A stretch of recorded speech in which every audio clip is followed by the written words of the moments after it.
Alright. I want to be mean to that guy, so I don't want to talk trash during the game, but I just put 61 on his head, something like that. 9 of 13 from 3. That was about 70% shooting from 3 with a 77 3 ball. Like, that's typical in starting 5. It's not it's nothing out of the ordinary. But I was hoping, I mean, that was probably a younger kid. Actually, I didn't even check his, I meant to do that. He's probably gone already. Yeah, he's gone already.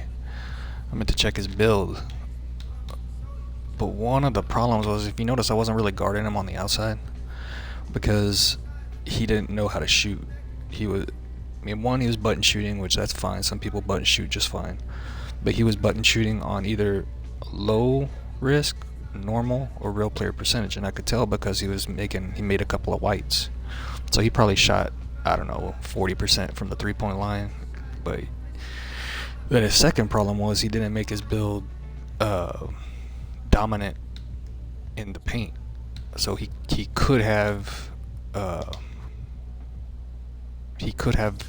done one or the other, right, where he could destroy me in the paint at least, so he could guarantee buckets every time, but he couldn't do that. So I mean, he dunked a couple on me. I'm only 6'10", he was 7'3", I think, so I mean, expect to get some of that by me.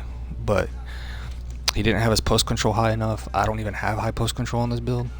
I have I'll show you, I think 60 post control, 60, because I made this build not to play post offense. I can do it on a smaller guy. I'm generally not gonna beat a center. I did put my strength up to 95 with my cap breakers, so that I'm not gonna get pushed around down there. But if somebody's got 85, 90 post control, they can slit me pretty easy. But there's ways to combat that. Just play off them. You don't gotta body them. So just some things to think about if you're thinking about building a big and you want to go up against another big. It doesn't happen very often. I almost always get point guards that I go up against in starting 5. So it was nice to have I think this guy, he was a 99 or 97, something like that. So it's not like he was outmatched that much. Now, of course, I don't know how many cap breakers he had, if he had any at all. But yeah, so that was a butt whooping, pretty bad. This build right here, I made him Dwight Howard, right? So I made him look like Dwight Howard. I made him the same size as Dwight Howard. I think I did put, where's his reach? Yeah, I put his wingspan way up because everybody's like 7 foot up centers. So even though I'm only 6'10", with my wingspan 7'5", I can play defense with my hands up on those taller builds. I didn't put my driving dunk up that much. I kind of wish I had put it a little bit higher so I could get some more animations on the driving dunk that's better suited for the Dwight Howard build. but I can still throw it down and with a 77. And then the big thing there is the 3-pointer. If you're gonna make a center and you're gonna play it in a pro am or in the rec or in proving grounds, you've got to be able to shoot with a center. Now I haven't tried. I've seen some guys, they put their 3-point low like a 50, but they put their midi up so they can get some of the badges like set shot specialist and shifty shooter and stuff on higher. I haven't tried that. I don't know how that affects your 3-ball. If your 3-ball's low but your midi's up, so you get the badges. Let's see on my badges. So I got box out beast, the on legend, break starter bronze. Man, a 65 pass. I can pretty much throw it. Now my pass is a little slow. You know, the reaction time is not zipping it like a point guard. But so we got box out beast, we got break starter, we got brick wall, dead eye on bronze, interceptor 60. I don't steal. I don't put high steal on none of my players, even point guards, because I'm not out here swiping at the ball. Nobody does that in real ball. I don't do it. Well, situationally, you know, you do it in real ball, but not as a general rule of thumb. I got paint patroller on silver, paint prodigy on silver, pogo stick on silver, post fade phenom. I don't post fade very often at all, especially with this build, because I didn't make him to score from the post. I made him to be able to play defense in the post and to score from everywhere else. Posterizer 73, rebound chaser, that's a big one. You don't gotta put your offensive up super high.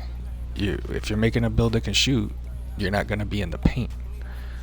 So why are you gonna have your offensive rebound high? Let the power forward get the, you know, or somebody else. Everybody's rebound hungry, so let them get the offensive. Now, I still put mine up at 86, so I can get them. But typically, you're gonna go up against a 99 defensive, 99 offensive rebound. So as long as you can box out, I got box out beast. I think on legend also, or on Hall of Fame. I mean, rise up gold, set shot gold. That's my 1+. So it's silver, but I upped it to gold. That's a huge help. I just got that back, thankfully. I hate that they take it away every season. You gotta earn it back.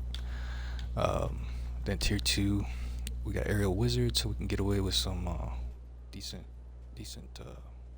layups and stuff. Dimer, I got that one up also while I'm playing. I usually leave it on all the time, but especially when I'm playing starting 5, because if I go up against somebody that's better than me, that my AI can't stop. I generally don't go up against a center that's better than me, but if I go up against like a point guard who can just shoot lights out, and you know Drew can't stop him, or whoever I picked can't stop him, then I'm gonna have to up my offensive output. So whatever I can't do, I need to be able to help my teammates out. So that's why I keep Dimer on my 1+. Float game, I don't float very often, but it's on silver. High flying denier on bronze. Off ball pest. I don't know how helpful that is, but yeah, whatever, it's on there. Post lockdown on silver. That's very helpful. I mean, if they've got one of those, you know, Shaq builds where it's 99 rebound, 99 strength, 99 post control, you have to change the way you play them. You can't just body them, because they'll slip off you, they'll drop step you. So you just have to change the way you play defense, and I can do it with this build. With my strength up at 90 or 95, I think I got it with my cap breakers.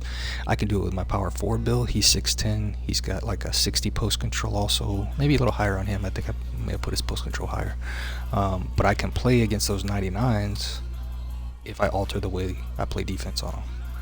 So just keep in mind, shifty shooter. I don't do a lot of shifty shooting. I tend to do quick stops and try to get set so I can activate my set shot gold on this build. Every once in a while, I inadvertently do, you know, a fade or something like that. And to be honest with you, even though I think I know my jump shot pretty well, if I'm shooting 70% with a 77 3-ball, I mean, I do have my takeover. I did not see. Maybe I just Okay, a box up. Uh, and then if we want to look at takeover, I got glass gunner on. So that puts my O boards up to 94 when it's maxed out. My D board's maxed out at 99, and then I get the 3-pointer up to 85. So that's a great takeover, especially if you're going to be spending time in starting five where you can get your takeover over and over. I've also got my my heat check. I think you get that at, I don't know where you get that actually. Heat check. You get that at bet one. So I don't know how much it helps. Sometimes it seems to help, but I think what you tend to do when you have heat check is you take a little bit more risky shot. So it probably negates itself. I don't think I'm gonna hit Legend 1 this time. I don't get it. I don't get how all these bunch of these guys, I mean, of course they removed a bunch of them, right? But these boys had legend status by like November. I don't know how that's possible. If I'm currently 2070 in rep, I mean, in the world, and I'm barely at vet 5. I don't know how these boys did it, but nonetheless, let's try one more. And let's see. Excuse me. See what we got. Make sure I have my shooting bat.